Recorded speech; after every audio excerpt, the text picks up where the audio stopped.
Comment enseigner l'honnêteté et la véracité à un enfant? Tu ne porteras pas de faux témoignages contre ton prochain. Exode, chapitre 20, verset 16. Le Seigneur a en horreur les menteurs, mais il chérit ceux qui agissent selon la vérité. Proverbes, chapitre 12, verset 22. Réflexion. Tout enfant mentira tôt ou tard, par peur de la punition, pour éviter les conséquences ou pour faire bonne impression. Cela signifie-t-il qu'il est mauvais? Non, les enfants apprennent comment le monde fonctionne, mais c'est aux parents de leur montrer que l'honnêteté et la vérité sont les fondements d'une vie de valeur. La véracité ne consiste pas seulement à dire la vérité, c'est un mode de vie basé sur la confiance et la responsabilité. Un enfant qui comprend que la vérité est importante apprendra à construire des relations empreintes de respect et à éviter la tromperie et la manipulation. Comment enseigner l'honnêteté et la véracité à un enfant? Être un exemple. Si le parent lui-même trompe, dit que je ne suis pas là, l'enfant apprendra rapidement que le mensonge est une chose normale. Féliciter pour avoir dit la vérité, même si cela signifie admettre une erreur. Merci d'avoir dit la vérité, cela demande du courage.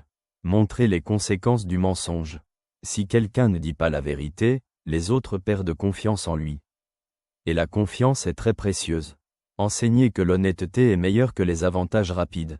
Tu peux mentir et éviter une punition, mais cela vaut-il la perte de la confiance de quelqu'un? Quoi éviter? Ne pas punir trop sévèrement pour avoir avoué la vérité. Si un enfant dit la vérité et est sévèrement puni pour cela, il apprendra qu'il vaut mieux mentir. Ne pas négliger les petits mensonges. Ce n'est qu'une petite tromperie. Les petits mensonges peuvent facilement devenir grands. Ne pas faire honte à l'enfant pour ses erreurs. Au lieu de dire « Comment as-tu pu mentir de cette manière ?» mieux vaut demander « Pourquoi as-tu dit ça ?» Que pourrions-nous faire différemment? Comment renforcer l'honnêteté au quotidien? Encourager la sincérité par une conversation ouverte. Tu peux toujours me dire la vérité, nous trouverons ensemble une solution. Prier ensemble pour un cœur pur et de bons choix. Dieu, aide-nous à être des gens de vérité et de respect pour les autres. Souligner que la vérité donne la liberté et la paix du cœur. Quand tu es honnête, tu n'as pas à t'inquiéter que quelqu'un découvre ton mensonge. Mon enfant comprend-il que l'honnêteté n'est pas seulement le respect des règles, mais une manière de construire de belles relations et un caractère fort? Est-ce que je lui montre que la valeur d'une personne se mesure à sa vérité, et non à sa capacité à cacher quelque chose?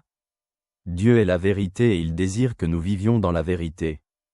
Si un enfant apprend que l'honnêteté est une force et non une faiblesse, il pourra, dans sa vie adulte, construire des relations basées sur la confiance, la paix et le respect. Je suis content d'avoir pu être avec toi. Salutations.